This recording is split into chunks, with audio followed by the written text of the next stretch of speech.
Video میں آگے بڑھنے سے پہلے میرے چینل کو لائک اور سبسکرائب ضرور کریں۔ یہ واقعہ مدینہ کی تقریباً تمام کتب میں موجود ہے۔ اس کا ذکر شیخ محمد عبدالحق محدث دہلوی نے اپنی کتاب تاریخ مدینہ میں 3 بڑی سازشوں کے ساتھ کیا ہے، جس میں یہ واقعہ سب سے مشہور ہے۔ سمہودی کے قول کے مطابق مسیحیوں نے یہ سازش 557 ہجری میں مرتب کی۔ اس وقت شام کے بادشاہ کا نام سلطان نور الدین زنگی تھا اور اس کے مشیر کا نام جمال الدین۔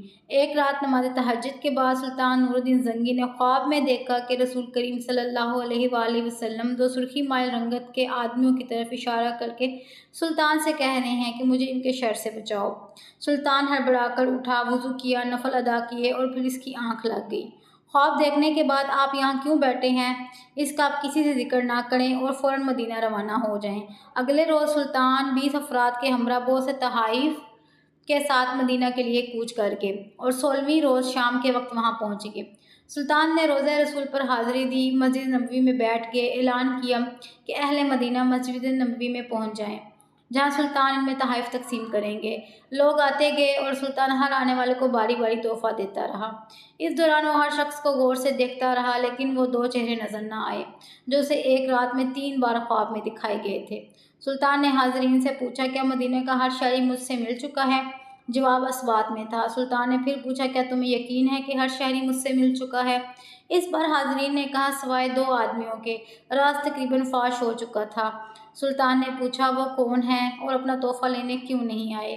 بتایا گیا، یہ مراکش کے صوم و صلوات کے پابند 2 متقی باشندے ہیں، دن رات رسول کریم صلی اللہ علیہ وآلہ وسلم پر درود و سلام بھیجتے ہیں اور ہر ہفتے مسجد قباء میں جاتے ہیں، فیاض اور مہمان نواز ہیں، کسی کا دیا نہیں لیتے۔ سلطان نے کہا، سبحان اللہ، اور حکم دیا کہ دونوں کو ابھی اپنے تحائف وصول کرنے کے لیے فوراً بلایا جائے۔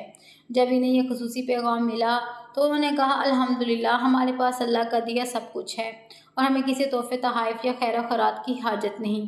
جواب سلطان تک پہنچایا گیا تو اس نے حکم دیا کہ دونوں کو فوراً پیش کیا جائے۔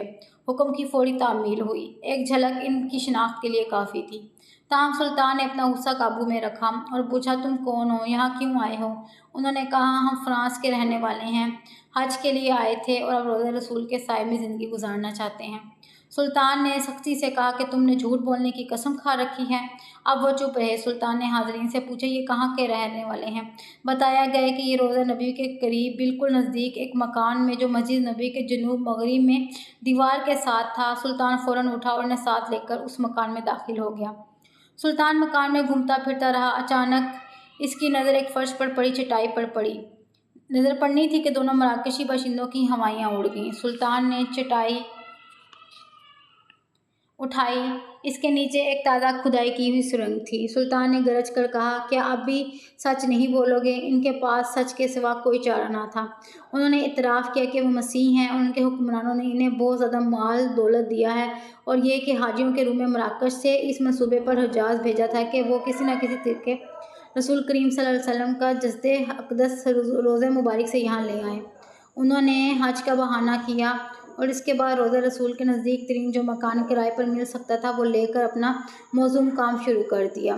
ہر رات وہ سرنگ کھودتے جس کا رخ روضہ مبارک کی طرف تھا، اور وہ ہر صبح کھدائی ہوئی مٹی چمڑے کے تھیلوں میں بھر کر جنت البقیع لے جاتے اور اسے قبروں پر بکھیر دیتے۔ انہوں نے بتایا کہ ان کی ناپاک مہم بالکل آخری مراحل میں تھی کہ ایک رات موسلا دھار بارش کے ساتھ ایسی گرج چمک ہوئی جیسے زلزلہ آ گیا ہو، اور اب جبکہ ان کا کام پایۂ تکمیل کو پہنچنے والا تھا تو سلطان نہ جانے کیسے مدینہ پہنچ گئے۔ سلطان ان کی گفتگو سنتے جاتے اور روتے جاتے اور ساتھ ہی فرماتے جاتے کہ میرا نصیب کہ پوری دنیا میں سے اس خدمت کے لیے اس غلام کو چنا گیا۔